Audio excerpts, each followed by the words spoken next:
Hi all. 2026 RRB ALP notification വരാറായിട്ടുണ്ട്. ഏകദേശം 11,127 വേക്കൻസീസുമായിട്ടാണ് ഇത്തവണ ALPയുടെ നോട്ടിഫിക്കേഷൻ വരുന്നത്. അപ്പോൾ നമുക്കറിയാം നോട്ടിഫിക്കേഷൻ വരുന്ന ഡേറ്റ് 15-ാം തീയതിയാണ്. മെയ് മാസം 15 നോട്ടിഫിക്കേഷൻ വരുന്നത്. അപ്പം നിങ്ങൾക്ക് ഇതിനെ പറ്റിയിട്ട് ഒരുപാട് ഡൗട്ട്സ് ഉണ്ടാവും. ഇപ്പം കണ്ടിന്യൂസ് ആയിട്ട് ഇപ്പോൾ 2 എക്സാം നടന്നു. അപ്പം എക്സാം പാറ്റേണിൽ എന്തെങ്കിലും ചേഞ്ചസ് ഉണ്ടോ, എത്ര മാർക്ക് ലക്ഷ്യം വെച്ച് വേണം നിങ്ങളുടെ പ്രിപ്പറേഷൻ നിങ്ങൾ മുന്നോട്ട് കൊണ്ടുപോകാൻ, അതിൻ്റെ എക്സാം പാറ്റേൺ, അതേപോലെ ഒരു കൃത്യമായിട്ട് എങ്ങനെ ഒരു സ്റ്റഡി പ്ലാൻ സെറ്റ് ചെയ്യാം, അങ്ങനെ ഒരുപാട് ഡൗട്ട്സ് ഉണ്ടാവും. അപ്പം നിങ്ങൾക്ക് ഈ ഒരു ഡൗട്ട്സ് ഒക്കെ ക്ലിയർ ചെയ്യാനായിട്ട് നിങ്ങൾക്കായിട്ട് ഒരു ഫ്രീ വർക്ക്ഷോപ്പ് കണ്ടക്ട് ചെയ്യുകയാണ്. അപ്പം വർക്ക്ഷോപ്പ് വരുന്നത് മെയ് 5-ാം തീയതിയാണ്. അപ്പം നിങ്ങൾക്ക് ഈ ഒരു വർക്ക്ഷോപ്പിലൂടെ നിങ്ങളുടെ ഡൗട്ട്സുകളെല്ലാം ക്ലിയർ ചെയ്യുന്നതായിരിക്കും. അപ്പം ഈ ഒരു വർക്ക്ഷോപ്പിൽ പങ്കെടുക്കുന്നതിനായിട്ട് നിങ്ങൾക്ക് താഴെ കാണുന്ന ഗൂഗിൾ ഫോം ഫില്ല് ചെയ്യാവുന്നതാണ്. അപ്പം മെയ് 5-ാം തീയതി 7:30-ക്കാണ് ഈ ഒരു ഫ്രീ വർക്ക്ഷോപ്പ് വരുന്നത്.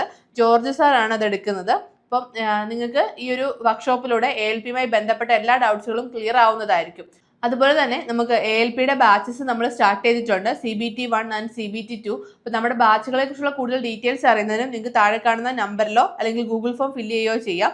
അപ്പം അടുത്തൊരു വീഡിയോയുമായി വീണ്ടും കാണാം. All the best.